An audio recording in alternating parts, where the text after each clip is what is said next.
Bonsoir à tous. Ouvrons ce flash avec le Conseil des ministres du jour. Un projet de loi portant répression du faux monnayage et des falsifications des signes monétaires a été adopté.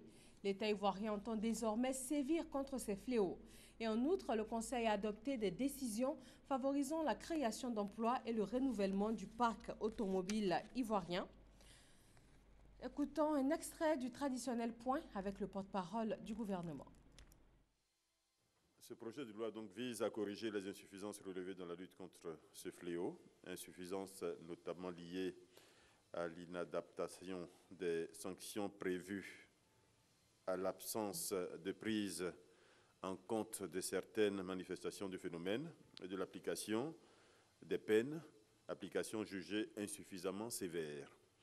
Ainsi, le projet de loi fixe les incriminations et les sanctions applicables, réprime entre autres la fabrication des pièces de monnaie et billets de banque réalisés à l'aide d'installations ou de matériel autorisé destinés à cette fin lorsque cette fabrication est effectuée en violation des conditions fixées par les institutions habilitées à émettre ces signes monétaires ou sans l'accord de celles-ci, donc de ces institutions.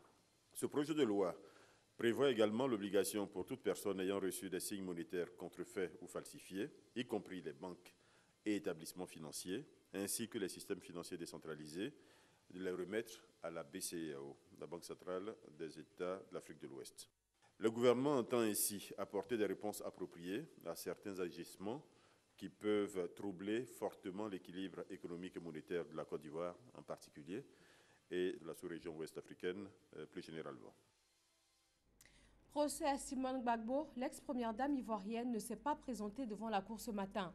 Un huissier de justice a été commis pour lui faire une sommation. Madame Simone Gbagbo était présente hier, mais les débats n'ont pas eu lieu.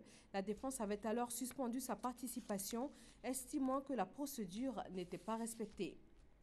Au Mali, le procès d'Amadou Aya Sanogo s'est ouvert ce 30 novembre. L'ancien chef de la junte qui avait pris le pouvoir en 2012 après avoir renversé le président Amadou Toumani Touré et 17 co-accusés sont poursuivis dans l'affaire des bérets rouges. Ces soldats fidèles à l'ex-chef de l'État avaient tenté un contre-coup d'État. Les corps d'une vingtaine d'entre eux ont été retrouvés dans un charnier.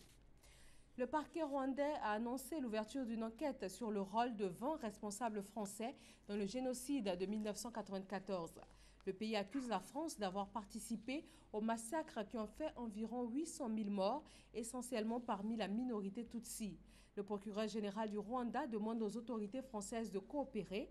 Il souhaite entendre 20 personnalités françaises, une décision de la justice rwandaise qui devrait de nouveau affecter les relations diplomatiques entre les deux pays. Direction la Syrie, 20 000 personnes ont fui Alep-Est au cours des dernières 48 heures, selon le Comité international de la Croix-Rouge. L'armée syrienne a repris son offensive contre les quartiers rebelles. Elle est déterminée à consolider et à améliorer ses avancées sur le terrain. L'Organisation des pays exportateurs de pétrole OPEP veut réduire sa production globale à 32,5 millions de barils par jour. Décision qui ressort d'une réunion des pays membres. Cet accord, le premier sur une réduction des pompages, conclu depuis 2008 par l'Organisation des pays exportateurs de pétrole, a été salué par une amplification de la hausse du prix du baril qui a atteint près de 9%. Merci de votre attention. Je vous retrouve dans un peu moins de 2 heures pour un point de l'actualité sur RTI1.